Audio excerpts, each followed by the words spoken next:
Hello and welcome to this week's Sports Central Web exclusive football preview show. I'm your host, Megan Lee, and tonight's episode will focus on the upcoming 2018 football season for the Chippewas. The team ended their 2017 season with the most wins since 2009, claiming 8 regular season victories. 2018 will be Coach Bonamigo's 4th season, and the Chippewas will lose seniors on both sides of the ball. Notably, quarterback Shane Morris, tight end Tyler Conklin, defensive end Joe Ostman, and defensive backs Amari Coleman and Josh Cox, among others. With a season full of accomplishments, including the Michigan MAC Trophy and numerous individual player awards, the team hopes to keep the ball rolling into the next season. One of the main reasons that the 2017 Chippewa football team was so successful was the senior leadership that was provided across the board. Many of those seniors are now looking to make their way to an NFL roster to play football on Sunday nights this upcoming fall. Tyler Conklin and Joe Ostman are likely to be late-round draft picks in the upcoming NFL draft, and multiple more standouts will look to sign as free agents before training camp. Joining me now are Joe Palace, Cam Gutekunst, and James Young. Joe, how do you think Tyler Conklin and Joe Ostman will fare once they're on the NFL roster?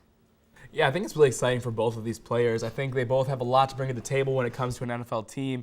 Obviously come from Central Michigan, it's a Division I program, but not always the biggest and best competition. Tyler Conklin's a guy I think is going to step in right away and can not only compete for a roster spot, but compete for some playing time as a rookie in the NFL. He's a guy that this last year was limited just a little bit with his foot injury. Obviously still had a great year, but he's only gotten better in the postseason so far, improving on all his draft stock, going up and up. And then when you talk about Joe Ostman, the guy is just a standout, a workout warrior, always in the gym. And I think his big shot is, first of all, getting on and playing for a team as a special teams player. And then also, and it's not going to take too long for them to figure out this kid can play on defense too. Yeah, I agree totally, especially with Ostman. I really think that's where he'll start, is on special teams. And if he makes a play or two on special teams, then he could get some situational playing time on defense. I really think that. So, we did the whole mock draft special a few weeks back, and, we had Joe Ostman go as a 6th or 7th round pick, maybe undrafted, but recently NFL.com came out with a feature, and he was a 4th round draft pick to the LA Rams. So I think people are really recognizing this kid's got talent. And, Tyler Conklin, like you said, I think he steps in and can be a number 1 or at least a competitive number 2 for a team immediately. It always hurts to lose senior leadership. Who do you guys think is going to step up in the 2018 season to lead CMU? So first off, for me, for leaders for next year, there's one huge name I look at the stat sheet, and that's Jonathan Ward, our running back. And he had just under 1,500 yards last year and 13 touchdowns between receiving and rushing. And the man was just a workhorse for us. So I definitely think he's going to pick up the slack, especially in a spread offense. And I think he's going to be a dominant player and a leader for this Chippewa team. Yeah, when you talk about leadership, Ward obviously is going to be a standout player on that offense. But when it comes down to leadership, I think a big defensive captain and a senior on this team is Malik Fountain. Losing a lot of guys on that defense was very good defense last year. Malik's a guy, a big, powerful linebacker who's going to be able to step in, make sure to set the tone for all the younger guys in the offense or on the defense, and make sure everybody's up to par for Chippewa football. I think a guy that could surprise a lot of people as a vocal point in this offense is going to be Logan Hesbrook, the tight end. Absolutely. He played in place of Conklin a couple times last year. He had a pretty good stats. I think it was 10 receptions, over 100 yards and a touchdown. He's very athletic. He played quarterback in high school. He could definitely be a big part of this offense.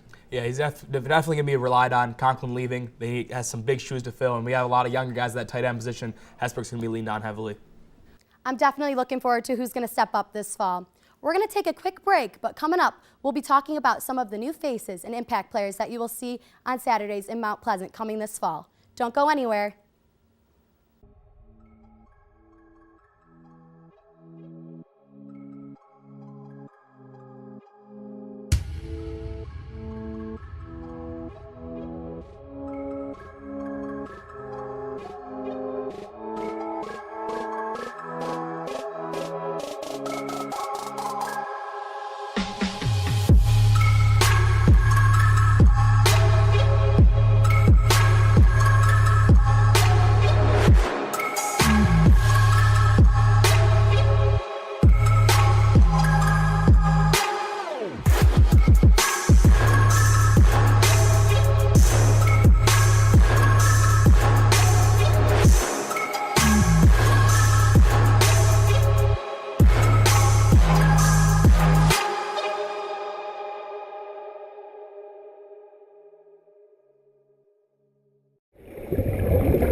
Welcome back. With some very talented players leaving Mount Pleasant, the Chippewas will be looking for new faces to be making plays this upcoming season.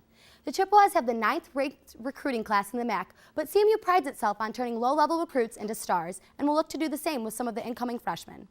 The Chips have also been able to bring in multiple transfers from Power 5 schools, including wide receiver Khalil Pimpleton.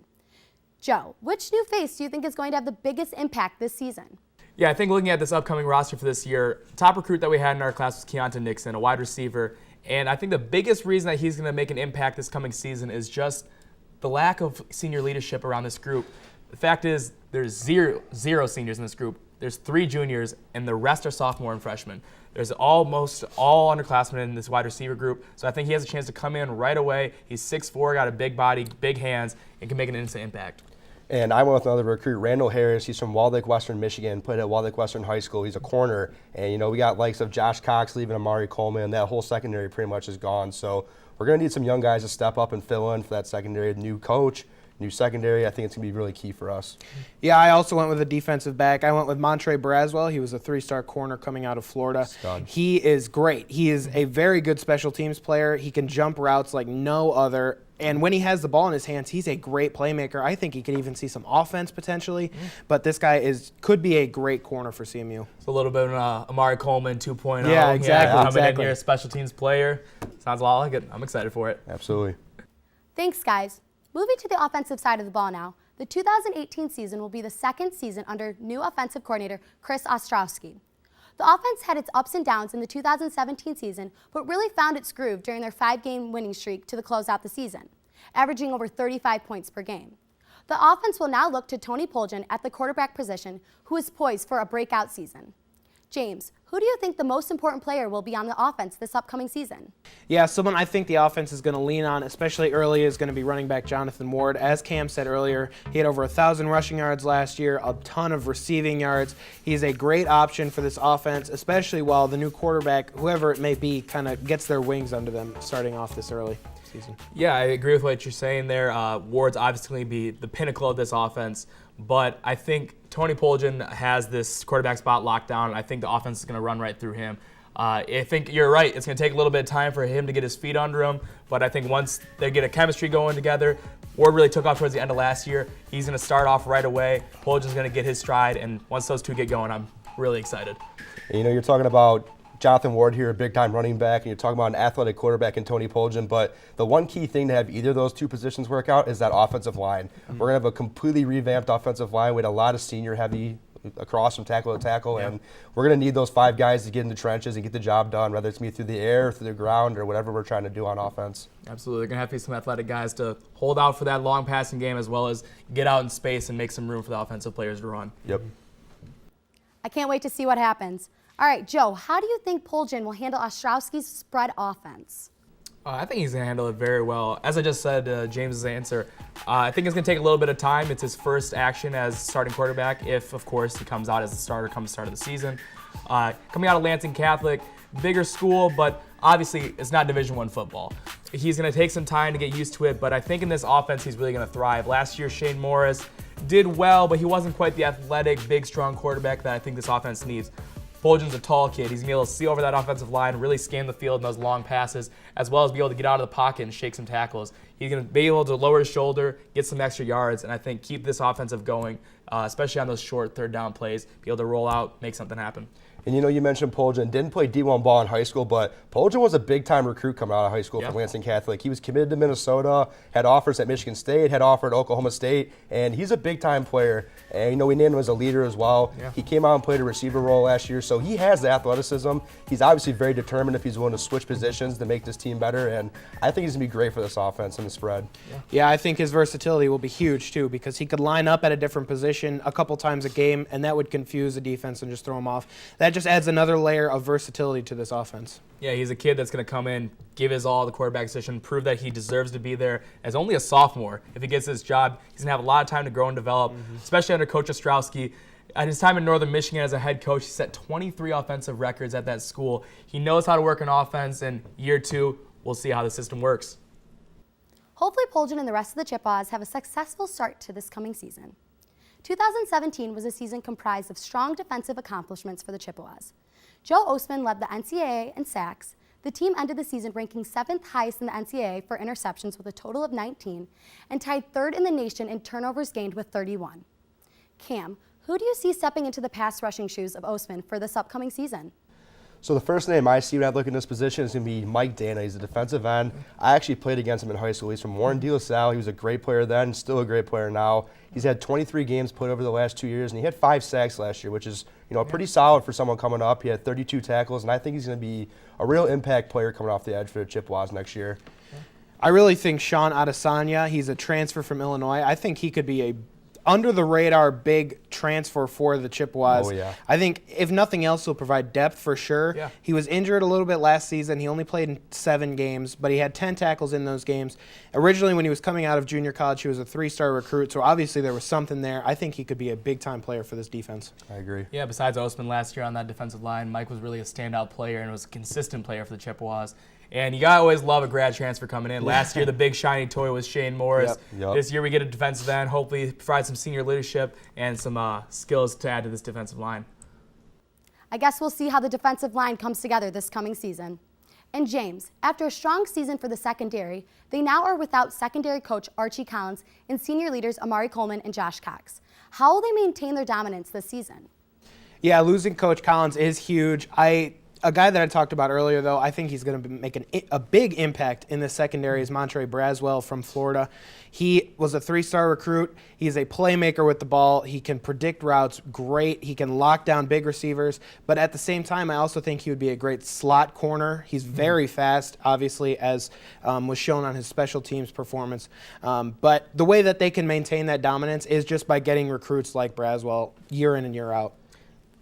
And, like you said, we're losing some great guys. We lose Coach Collins, and that's huge. It's never easy to replace big names and great coaches like that, especially guys that are going to be playing professional ball next year, whether it's in the NFL, CFL, or who knows where. But, when you have guys like Braswell and Randall Harris and, a bunch of new recruits that have been on this team as well, and this new recruiting class, these guys just have to step up, and that's really what we're going to need to have a solidified secondary this year. Look what we talked about, lost a lot of leaders, but there's still a guy in that locker room who was a big contributor last year, Sean Bunting. Sean has been, so far this offseason, just even more of a leader. He learned from Josh Cox, learned from Amari Coleman, learned a lot from Archie Collins, and he's ready to take that role as the absolute leader of this secondary this year. Got a lot of interceptions last year, was a huge contributor for all of that, but Sean Bunting is ready to step in as a huge leader on this football team this year. Watch out for him. Now kicking it over to the special teams unit, Coach John Bonamigos spent 17 seasons coaching special teams in the NFL, so there's no shortage of leadership when it comes to this phase of the game. Amari Coleman and Gerard Davis both provided electrifying moments on the kick return team to lead the special teams this past season. Kicker Michael Armstrong was one weakness in the special teams, only connecting on 33% of his field goal tries from over 30 yards. James, what do you expect to see from the kicker position in 2018? Yeah, Armstrong did struggle from long range, but he only missed 4 kicks on the whole year. I think he'll probably get the start early on. If there are problems later on in the year, Caden Keon is the punter. He's a junior, but he did kick field goals in high school, and he was fairly successful at that. But I really think going into the season, at least, Armstrong should be the clear-cut number 1. Yeah, I think you got to go with the experience there. And I can remember back to the first game of last season against Rhode Island, and some kicks that just happened that you cringed at, made that game way, way too close. You can't leave points on the field as a kicker. You got to go out there and do your job. And he only missed 4 kicks and wasn't very good from beyond 30 yards because I really don't think the team trusted him last year. So that's going to be a real sign coming in this year. Do we have a kicker, and can this team trust them? And, football, it's not a flashy thing to kicker, but football is a 3-tier sport, and you have to have those special teams. You got to make plays. You can get turnovers, you can get scores, you can get field goals, and you can really change games on special teams. So it's all going to start with that kicker and punter for the Chippewas next year. Yeah, as we said, Bono spent a long time in the NFL making his bread being a special teams coordinator. He's not going to ignore that position, and he's going to make sure it's figured out come spring. Cam, do you think the Chips can get the same sort of production from the kick return position that they had in 2017? And that kick return position is really important. I just mentioned football is a 3-tier game, and these guys can fight for field position. They can have turnovers. They can score for us. And so whoever we put back there on kick and punt returns is going to be really crucial. So we lose Amari Coleman, we lose Mark Chapman, but Berkeley Edwards is somebody I think is really going to step up for this return unit. And his father, Stanley, played for U of M and played for the Detroit Lions. His brother, Braylon, played for U of M and played for the Jets, Browns, and a few other NFL squads. And he himself transferred here from the University of Minnesota, so he has a great football pedigree, has Big Ten experience, and has experience returning balls for CMU last year. So I think he's going to be the one to look for this year as the main guy for this return unit. A guy that could be a little bit more under the radar, too, is Damon Terry. He only had 4 returns last year, but it was for over 90 yards. So they could put him in there if they want to provide a spark on that special teams unit. Yeah, no matter who it is, it's somebody that you got to trust to take some calculated risks, know when to fair catch it, know when to take it in traffic, and know when to pull it in and see holes. It's a very important position, as Cam said. There can be turnovers, there can be scores. Got to trust whoever your kick returner is. Hopefully we see some success with the special teams this fall. We're going to take one more break, but when we come back, we'll take a look at the Chippewas coaching and make our predictions for the season to come. Stick around and we'll be right back.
Welcome back.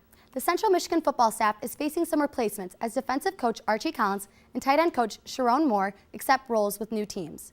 A Detroit native, Collins spent the past 4 seasons with CMU and will join the University of Pittsburgh staff as an assistant coach. He led a feared defensive backfield during his time in Mount Pleasant, but his positional responsibilities have yet to be announced at Pittsburgh. A former offensive lineman at Oklahoma, Sharon Moore has been named the University of Michigan's tight end coach. Coach Moore made his mark on the university as a recruiter and a tight end coach, transforming Ben McCord and Tyler Conklin into NFL-level tight ends. When discussing these coaches' departure, head coach John Bonamego said they made CMU a better place, grew as leaders, and were proud to see them chase their dreams. Joining the coaching staff for the Chips this upcoming season is Tavita Thompson, Corey Hall, and Tony Coxum. Thompson spent the past 3 seasons as an assistant coach with Nebraska and will begin as the tight ends coach in the 2018 season. Hall finished the 2017 season as Oregon State's interim coach, but spent 2 seasons with the Beavers coaching cornerbacks as well. Hall has been hired as the secondary coach and defensive pass game coordinator for the Chippewas and will aim to develop the defense in the 2018 season. Another addition to the coaching staff is a familiar face to Coach Bono. Tony Coxum played at Army during Bonamego's time as the assistant coach at Army. Coxum was quoted saying, "I've known Coach Bono since I've been 18. He believed in me and made the case to bring me on the team as a walk-on at Army." Coach Coxum will assist the Chippewas special teams and cornerbacks, adding more than a decade worth of coaching experience to CMU's staff. All right, now we're going to take a look at the 2018 schedule for the Chips. CMU takes on 3 Power 5 schools, highlighted by an in-state matchup with the Michigan State Spartans on September 29th. The Chippewas will also have a chance to take down Western Michigan for a second straight year when the Broncos travel to Mount Pleasant on October 20th. To the students' delight, every game other than their season finale against the Toledo Rockets will be on a Saturday. All right, guys, what games stand out the most to you? I think when you look at that schedule, Megan, you mentioned it just a second ago, that Western Michigan matchup. Back at home, we beat them last year finally. Still have not had the success consistently over the last about 10 years, but last time they came to Mount Pleasant was a beating. 49-10, Western won. And I think this is time for Coach Bonamego to make a statement for this Chippewa football program that they are here, they do mean business, and that it wasn't a fluke, that this is going to be a very different rivalry going forward.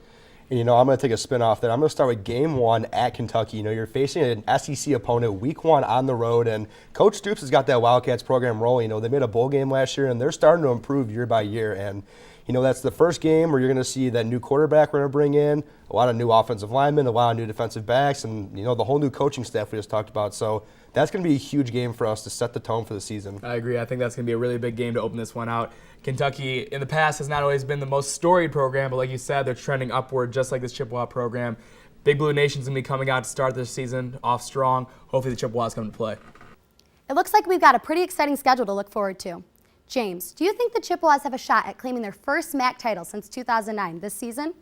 Yeah, I think it's definitely a real possibility. They have a fairly easy out-of-conference schedule, except for Michigan State, I feel like. Yeah. Toledo is probably going to take a step back. They won the MAC West last year. They lost their starting quarterback to the NFL draft. I definitely think that 9 wins is a very real possibility for this team. Yeah, I think it's always a possibility. I think they're going to finish right about 8-4. I agree. I think we have a good shot at our non-conference schedule. I think we're going to come out and beat Kentucky and Kansas to add 2 more Power 5 conference wins to our belt. And then I think a few losses to State. I think that's going to be a tough game. And I also think Toledo might still have our number. But we really need to take care of business when it comes to conference play if we want any chance to get there and also to make a good season out of the whole thing. I hate to be the pessimist of this trio, but I'm a little more unlikely on the odds of us winning a MAC title this year. I'm expecting about a 6 to 7 win year out of us. I don't really like us going to Big Blue Nation week 1. I don't feel confident there. At Michigan State, that's tough. And like you said, Toledo in the Glass Bowl at the end of the year, that's always tough. And I'd like to see some consistency as far as these Michigan games. Eastern Michigan, we're going to there this year, and Western coming into town. I think these would be tough games for us. And then NIU week 3, we're going there as well. So there are some tough games in there for us, and I'd like to see some consistency. And I don't know if we're going to have that with this new quarterback, new coaches, new secondary, new line. There's a lot of factors that had to come together here. Yeah, there's a lot of things still up in the air right now for this coming year. And I think bottom line, even if we don't make it to that MAC championship, hopefully we still make it to another bowl game. Coach Bono's made it to a bowl game every single year he's been a coach here, but we still have yet to win a bowl game in his tenure so far. So hopefully they get back to that bowl game, and hopefully this year we get a win there. Thanks for all the input, guys. And that will wrap up our football preview show and our final Sports Central web exclusive episode of the semester. Be sure to tune in next week to our final full episode and follow us on Facebook and Twitter. I'm Megan Lee, and this has been Sports Central.